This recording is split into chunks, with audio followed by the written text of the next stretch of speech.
মৰমৰ ছাত্ৰ ছাত্ৰীসকল আজি আমি পঞ্চম শ্ৰেণীৰ ইংৰাজী পাঠ্যপুথিৰ লেসন নাম্বাৰ 1ত থকা all things bright and beautiful এই কবিতাটোৰ বাকি থকা প্ৰশ্ন উত্তৰসমূহ আজি আমি আলোচনা কৰিম। তোমালোকে ভিডিঅটো মনোযোগৰে চাবা। মৰমৰ ছাত্ৰ ছাত্ৰীসকল তোমালোকে পঞ্চম শ্ৰেণীৰ ইংৰাজীৰ বাকিবোৰ ভিডিঅ' যদি এতিয়াও চোৱা নাই তেনেহ'লে এইটো ভিডিঅ'ৰ ডেছক্ৰিপশ্যনত লিংক দি আছে, তোমালোকে তাত গৈ লিংকটোত ক্লিক কৰি সেইবোৰ ভিডিঅ' চাবা, নহ'লে মোৰ চেনেলৰ প্লেলিষ্টত গৈ তোমালোকে সেইবোৰ ভিডিঅ' চাবা। মই ইতিমধ্যে এই কবিতাখনৰ এখন ধুনীয়াকৈ ভিডিঅ' বনাইছোঁ আৰু ইয়াৰ পিছফালে থকা প্ৰশ্ন উত্তৰসমূহৰ এটা ভিডিঅ' বনাইছোঁ, তোমালোকে সেইবোৰ চাই ল'বা। নাম্বাৰ 13 কি কৈছে, ৰিড দ্য ফলোয়িং কনভাৰচেশ্যন, মানে তলত দিয়া কনভাৰচেশ্যন মানে বাৰ্তালাপ, তলত দিয়া বাৰ্তালাপটো পঢ়া। Rewrite the conversation changing the underlined words into their short form, মানে তোমালোকৰ এই আণ্ডাৰলাইন কৰা ৱৰ্ডটো এইটোৰ ইয়াৰ শ্বৰ্ট ফৰ্মটো তোমালোকে লিখিব লাগিব। প্ৰথমতে কি কৈছে, ৰুণজুন, মানে ৰুণজুনে কৈ আছে হেল্ল' মানে হেৰা, হাউ আৰ ইউ মানে তুমি কেনে আছা। তাৰপিছত ৰিয়াজ, এতিয়া ৰিয়াজে কৈ আছে আই এম ফাইন মানে মই ভালে আছে। ইয়াত আই এম আছে যে আই এমৰ তলত কি কৰা আছে, আণ্ডাৰলাইন কৰা আছে। এইটোক যদি আমি শ্বৰ্ট ফৰ্মত লিখোঁ তেনেহ'লে কি হ'ব, এটা আই লিখি এটা কমা দি উদ্ধকমা দি তাৰপিছত এটা এম লিখিলে হৈ গ'ল, কি হ'ল আই এম। তাৰপিছত ৰুণজুন, মানে এতিয়া ৰুণজুনে কৈ আছে can you hold the bag for me, মানে তুমি মোৰ কাৰণে বেগটো ধৰি ৰাখিব পাৰানে, পাৰিবানে। তাৰপিছত ৰিয়াজ, এতিয়া ৰিয়াজে কৈ আছে চৰি মানে দুখিত, আই কেন নট মানে মই নোৱাৰোঁ। তাৰপিছত ইট ইজ হেভি মানে ই গধুৰ। ইয়াত চোৱাচোন এইটো আছে কি কেন নট, কেন নটটো আমি ছুটি কৰি এনেকৈ লিখিব পাৰোঁ CAN কেন, ইয়াত এটা কমা দি তাৰপিছত যদি আমি টি লিখোঁ কি হয় কেন নট,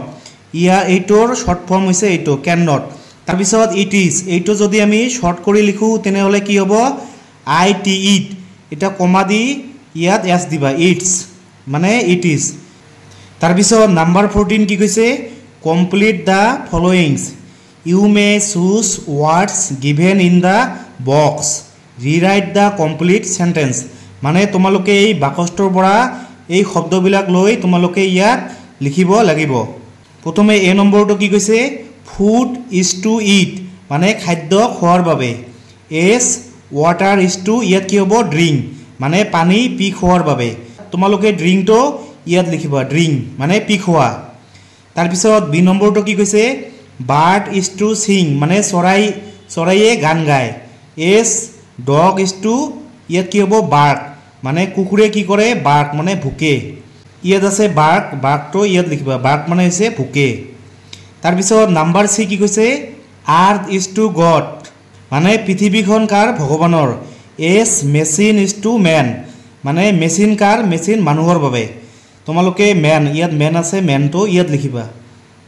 তাৰপিছত নাম্বাৰ ডি কি কৈছে, চাইট ইজ টু আইজ মানে চকু কিহৰ কাৰণে, চকু দেখাৰ কাৰণে, as smell is to nose, smell মানে হৈছে গোন্ধ, আমি নাকেৰে কি কৰোঁ, নাকেৰে আমি গোন্ধ লওঁ, তোমালোকে নোজ, এই নোজটো আনি ইয়াত লিখিবা নোজ মানে নাক। তাৰপিছত ই নম্বৰটো কি কৈছে, prayer is two pray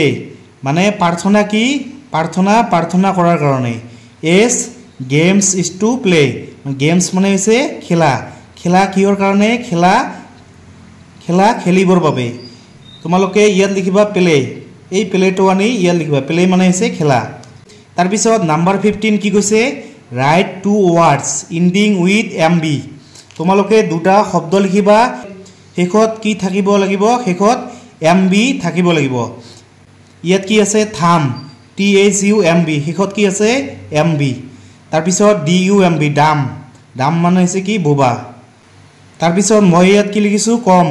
COMB কি হয় কম, শেষত কি আছে MB আছে, কম মানে হৈছে মোৰ ফণিওৱা। তাৰপিছত ইয়াত কি লিখিছোঁ BOMB কি হয় বম, শেষত কি আছে MB। তাৰপিছত নাম্বাৰ 16 কি কৈছে, চে এজ ফাষ্ট এজ ইউ কেন, তোমালোকে যিমান স্পীডত পাৰা এইবোৰ ক'বা, এইটো হৈছে কি 20, এইটো হৈছে কি পিচ, এইটো হৈছে কি চিজ, এইটো হৈছে কি কিছ তোমালোকে এইবোৰ স্পীডত কবা কি বিচ পিচ চিজ এইটো কিছ তাৰ পিছত কি কৈছে now write the names of 4 things ending with S to mean more than one মানে শেষত এস থকা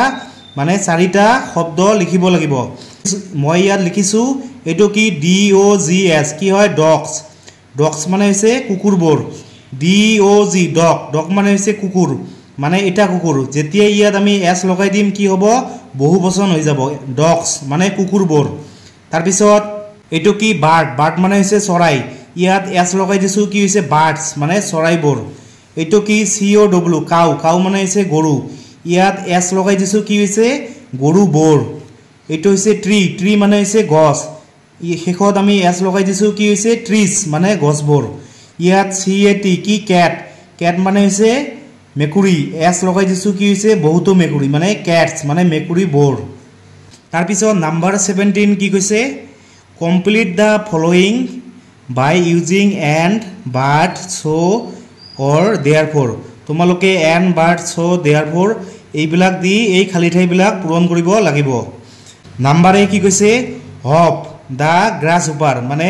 হপ নামৰ এটা গ্ৰাছ হোপাৰ মানে হৈছে ফৰিং হপ নামৰ এটা ফৰিং ইয়াত কি হ'ব এণ্ড লিখিবা তোমালোকে ইয়াত এই এণ্ডটো আনি ইয়াত লিখিবা এণ্ড তাৰ পিছত এনি দা এণ্ড আৰ ফ্ৰেণ্ডছ এনি হৈছে কোন এনি হৈছে এটা এণ্ড মানে হৈছে পৰুৱা এনি নামৰ এটা পৰুৱা আৰ ফ্ৰেণ্ডছ মানে বন্ধু আছিল হপ নামৰ এটা ফৰিং আৰু এনি নামৰ এটা পৰুৱা কি আছিল বন্ধু আছিল তোমালোকে এণ্ডটো আনি ইয়াত লিখিবা তাৰ পিছত hop spend all his time singing মানে হপ হপে কি কৰিছিল স্পেন্ড মানে কটাইছিল অল হিজ টাইম তেওঁৰ সকলোবোৰ সময় কেনেকৈ সিংগিং মানে গান টানি তাৰ পিছত ইয়াত খালি ঠাই দি আছে ইয়াত লিখিবা এণ্ড ডেন্সিং ডেন্সিং মানে নাচি ইয়াত হ'ব এণ্ডটো আনি ইয়াত লিখিবা মানে হপে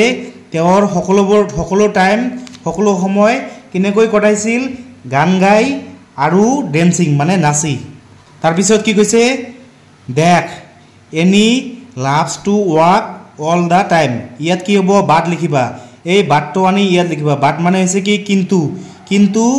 এনি লাভস এনিয়ে ভাল পাইছিল টু ৱাক কাম কৰিবলৈ অল দা টাইম মানে সকলো সময় এনিয়ে কাম কৰি থাকিবলৈ ভাল পাইছিল বাট মানে হৈছে কি কিন্তু তাৰ পিছত বি নম্বৰটো কি কৈছে any was busy in summer any was busy মানে এনি বিজি আছিল ব্যস্ত আছিল ইন সামাৰ মানে গ্ৰীষ্মকালত কি আছিল ব্যস্ত আছিল তাৰ পিছত দেখ হোপ ডিড নট মিট হাৰ ইয়াত কি হ'ব ইয়াত লিখিবা তোমালোকে দেয়াৰফৰ কি লিখিবা দেয়াৰফৰ মানে সেই কাৰণে ইয়াত লিখিবা দেয়াৰফৰটো আনি ইয়াত লিখিবা দেয়াৰফৰ মানে সেই কাৰণে হোপ ডিড নট মিট হাৰ হোপে মানে তাইক লগ কৰা নাছিল লগ কৰিব পৰা নাছিল তাৰ পিছত নাম্বাৰ 3 কি কৈছে both big তাৰ পিছত ইয়াত লিখিবা and small creatures are made by God মানে both মানে উভয় দুটাই ডাঙৰ আৰু সৰু small মানে হৈছে সৰু creatures মানে হৈছে জীৱ জন্তু are made মানে বনোৱা হয় কোনে বনায় by God ভগৱানৰ দ্বাৰা বনোৱা হয় ইয়াত লিখিবা but তোমালোকে এই বাটটো আনি ইয়াত লিখিবা but buildings are not কিন্তু এই বিল্ডিংছ ডাঙৰ বিল্ডিংছবোৰ are not সেইবোৰ ভগৱানে নবনায় সেইবোৰ মানুহে বনায় তাৰ পিছত ডি নম্বৰ কি কৈছে plastic is bad for the environment plastic মানে এনভাইৰনমেন্ট মানে হৈছে পৰিবেশ মানে প্লাষ্টিক পৰিবেশৰ কাৰণে কি বেয়া তাৰ পিছত ইয়াত কি লিখিবা so plastic bags should not be used গতিকে সো মানে হৈছে গতিকে plastic bag should not be used মানে ব্যৱহাৰ কৰা উচিত নহয় তোমালোকে এনেকৈ এইবোৰ ইয়াত লিখিবা তাৰ পিছত নাম্বাৰ 18 কি কৈছে look carefully at the pictures below মানে তলৰ দিয়া ছবিখন ভালদৰে চোৱা find out 6 differences in pictures 2 and write them down মানে তোমালোকে এই 2 নম্বৰ ছবিখন আৰু 1 নম্বৰ ছবিখনৰ মাজত কি 6টা ডিফাৰেন্স মানে পাৰ্থক্য তোমালোকে বাছি উলিয়াব লাগিব এন্ড ৰাইট ডাউন দেম আৰু সেইবোৰ তলত লিখিব লাগিব তোমালোকে ইয়াত চোৱা ইন পিকচাৰ 2 মানে 2 নম্বৰ পিকচাৰখনত there is no sun ইয়াত কি নাই সান নাই সান মানে সূৰ্য নাই ইয়াত সূৰ্য আছে ইয়াত কিন্তু সান নাই no clouds ইয়াত কিন্তু clouds নাই ইয়াত মেঘ আছে clouds আছে ইয়াত কিন্তু clouds নাই মেঘ নাই and there is no' fish ইয়াত তোমালোকে পুখুৰীত চোৱা ফিছ আছে কিন্তু ইয়াৰ এই পুখুৰীত ফিছ নাই এণ্ড লোটাছ ইয়াত লোটাছ আছে পদুম ফুল আছে কিন্তু ইয়াত লোটাছ নাই পদুম ফুল নাই ইন দ্য পণ্ড পুখুৰীত এই পুখুৰীত কি ইয়াত মাছো নাই ইয়াত লোটাছো নাই পদুম ফুলো নাই ইন পিকচাৰ 2 মানে 2 নম্বৰ পিকচাৰখনত দেয়াৰ ইজ ন' বাৰ্ডছ তোমালোকে ইয়াত চোৱা বাৰ্ডছ আছে চৰাই আছে কিন্তু ইয়াত কোনো বাৰ্ডছ নাই অন দ্য ট্ৰি এই গছত কি ইয়াত বাৰ্ডছ আছে কিন্তু ইয়াত কোনো বাৰ্ডছ নাই তাৰপিছত নাম্বাৰ 19 কি কৈছে ৰিড দিছ সেন্টেন্স মানে এই বাক্যবোৰ পঢ়া এবাউট এ ৰাইনোচৰছ মানে এটা ৰাইনোচৰছ মানে হৈছে গড়ক কি কয় ৰাইনোচৰছ মানে এটা ৰাইনোচৰছ মানে এটা গড়ৰ বিষয়ে ইয়াত বাক্য দি আছে তোমালোকে এইবোৰ পঢ়িব লাগিব write down the questions you want to ask her তোমালোকে ইয়াত কি কৰিব লাগিব মানে প্ৰশ্ন কৰিব লাগিব কি কৰিব লাগিব প্ৰশ্ন কৰিব লাগিব don't forget to put the question mark আৰু শেষত কোৱেশ্চনৰ শেষত কি দিব লাগিব এইটো কোৱেশ্চন মাৰ্ক দিব লাগিব নাম্বাৰে কি কৈছে আই এম এ ৰাইনো মানে মই এটা গড় এইটোৰ কোৱেশ্চনটো কি হ'ব হু আৰ ইউ মানে তুমি কোন তোমালোকে এনেকৈ প্ৰশ্ন কৰিবা ইয়াত প্ৰশ্নবোধক চিন দিবা তাৰপিছত নাম্বাৰ বি কি কৈছে ইয়াৰ উত্তৰটো কি দি আছে আই লিভ ইন কাজিৰঙা মানে মই কাজিৰঙাত থাকোঁ মই কাজিৰঙাত বাস কৰোঁ ইয়াৰ প্ৰশ্নটো কি হ'ব ৱেৰ ডু ইউ লিভ মানে তুমি ক'ত থাকা তাৰপিছত নাম্বাৰ চি ইয়াৰ উত্তৰটো কি দি আছে আই ইট প্লান্টছ এণ্ড গ্ৰাছ মানে মই খাওঁ কি খাওঁ প্লান্টছ মানে গছ খাওঁ এণ্ড গ্ৰাছ মানে ঘাঁহ খাওঁ মই গছ গছনি খাওঁ আৰু ঘাঁহ খাওঁ ইয়াৰ প্ৰশ্নটো কি হ'ব হোৱাট ডু ইউ ইট মানে তুমি কি খোৱা তাৰপিছত নাম্বাৰ ডিৰ উত্তৰটো কি দি আছে আই এম 10 years old মানে মোৰ বয়স কিমান 10 years মানে 10 বছৰ ইয়াৰ প্ৰশ্নটো কি হ'ব হাউ অল্ড আৰ ইউ মানে তোমাৰ বয়স কিমান নাম্বাৰ ইৰ উত্তৰটো কি দি আছে আই এম ক্ৰাইং মানে মই কান্দি আছোঁ বিকজ কাৰণ আই এম ইনডেঞ্জাৰ্ড মানে মই ইনডেঞ্জাৰ্ড মানে হৈছে বিলুপ্তপ্ৰায় ইনডেঞ্জাৰ্ড মানে হৈছে কি বিলুপ্তপ্ৰায় মানে গড় মানে মৰি শেষ হৈ আছে ইয়াৰ প্ৰশ্নটো কি হ'ব হোৱাই আৰ ইউ ক্ৰাইং মানে তুমি কিয় কান্দি আছা তাৰপিছত ইয়াত কি কৈছে প্লিজ ছেভ মি অনুগ্ৰহ কৰি মোক ৰক্ষা কৰা আই এম ইনডেঞ্জাৰ্ড মানে মই বিলুপ্তপ্ৰায় তাৰপিছত নাম্বাৰ 20 কি কৈছে ৰিড দিছ পেৰাগ্ৰাফ মানে এই পেৰাগ্ৰাফখন তোমালোকক পঢ়িব দিছে এবাউট ইয়ৰ ষ্টেট মানে তোমাৰ ষ্টেট মানে হৈছে ৰাজ্যৰ বিষয়ে আমাৰ ৰাজ্যৰ বিষয়ে এইখন পেৰাগ্ৰাফ লিখিছে এইখন তোমালোকে পঢ়িবা ৰাইটেন বাই এ ক্লাছ 5 ষ্টুডেণ্ট ৰাইটেন বাই কাৰ দ্বাৰা লিখা হৈছে এ ক্লাছ 5 ষ্টুডেণ্ট মানে পঞ্চম শ্ৰেণীত পঢ়া এজন ছাত্ৰৰ দ্বাৰা মানে তোমালোকৰ নিচিনা এজন ছাত্ৰ এইখন লিখিছে তোমালোকে পঢ়িবা কি কৈছে the name of my state is Assam the name of my state মানে মোৰ ৰাজ্যখনৰ নাম হৈছে কি ষ্টেট মানে হৈছে ৰাজ্য মোৰ ৰাজ্যখনৰ নাম হৈছে কি আছাম তাৰপিছত Assam is a beautiful state মানে অসম এখন বিউটিফুল মানে ধুনীয়া ৰাজ্য ষ্টেট মানে ৰাজ্য Dispur is the capital of Assam Dispur হৈছে আমাৰ অসমৰ কি কেপিটেল মানে ৰাজধানী আমাৰ অসমৰ ৰাজধানী কি দিছপুৰ কি Assam is full of beautiful trees মানে আছাম ইজ ফুল মানে অসমখন ভৰ্তি ফুল অফ মানে পৰিপূৰ্ণ কিহেৰে পৰিপূৰ্ণ বিউটিফুল ট্ৰিজ মানে ধুনীয়া গছ এণ্ড ফ্লাৱাৰ্ছ আৰু ধুনীয়া ফুলেৰে পৰিপূৰ্ণ the river Brahmaputra flows through my state the river Brahmaputra river মানে হৈছে নদী মানে ব্ৰহ্মপুত্ৰ নদীখন ফ্ল'জ মানে বৈ গৈছে থ্ৰু মাই ষ্টেট মানে মোৰ ৰাজ্যৰ মাজেদি থ্ৰু মানে হৈছে মাজেদি এনিমেলছ লাইক টাইগাৰ এনিমেলছ মানে হৈছে জীৱ জন্তু কি জীৱ জন্তু লাইক টাইগাৰ্ছ মানে বাঘ এলিফেণ্টছ মানে হাতী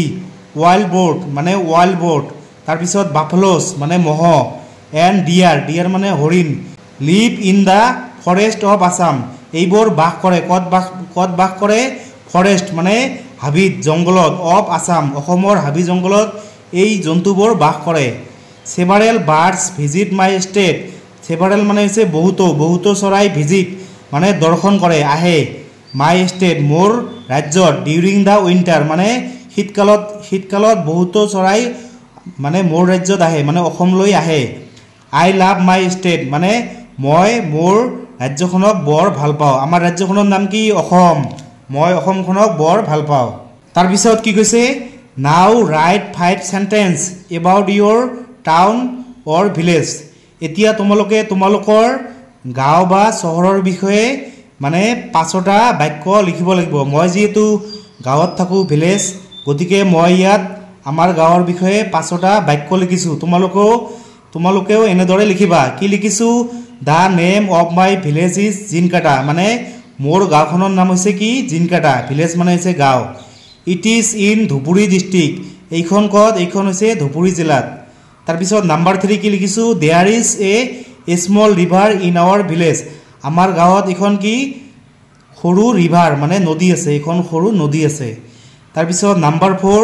hour village is full of trees. আমাৰ গাঁওখন কি? গছ গছনিৰে পৰিপূৰ্ণ। তাৰপিছত বাৰ্ডছ মানে চৰাই আছে। আমাৰ গাঁৱত কি আছে? চৰাই আছে। এণ্ড এনিমেলছ আৰু বহুতো জীৱ জন্তুৰে পৰিপূৰ্ণ। তাৰপিছত নাম্বাৰ 5 কি লিখিছোঁ? আই লাভ মাই ভিলেজ মানে মই মোৰ গাঁওখনক ভাল পাওঁ। ছ' মাছ মানে মই মোৰ গাঁওখনক বৰ ভাল পাওঁ। তোমালোকে এনেকৈ লিখিবা। মৰমৰ ছাত্ৰ ছাত্ৰীসকল, তোমালোকক ভিডিঅ'টো যদি ভাল লাগে তেনেহ'লে এটা লাইক দিবা, কমেণ্ট দিবা আৰু মোৰ চেনেলটো যদি এতিয়াও ছাবস্ক্ৰাইব কৰা নাই তেনেহ'লে ছাবস্ক্ৰাইব কৰি দিবা। Thank U.